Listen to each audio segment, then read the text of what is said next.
Rule number 8, sa mga singular noun na mga words ka ang ending or ang tumoy ni ini kay letra na F or letra na F og E, kasagaran ginadugangan lang ni siya og S aron makabaton kita og plural nouns. Like for example, the word giraffe, mahimo siyang giraffes. Ang word na belief, mahimo siyang beliefs.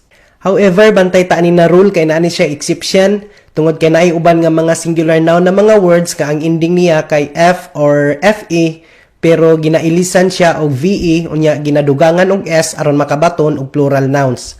Like for example, the word wife, mahimo siyang wives. Ang word na self, mahimo siyang selves. Ang word na life, mahimo siyang lives. Alright, moving on. Rule number 9. Sa mga singular noun na mga words nga ang ending or ang tumoy ni ini kay letra nga U ug M, ginatanggal nato ni sila o ginailisan nato og A aron makabaton kita og plural nouns.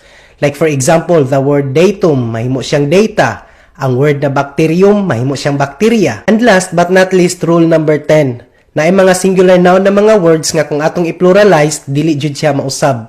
Like for example, the word aircraft, kung ato siyang i-pluralize, aircraft lang gihapon siya.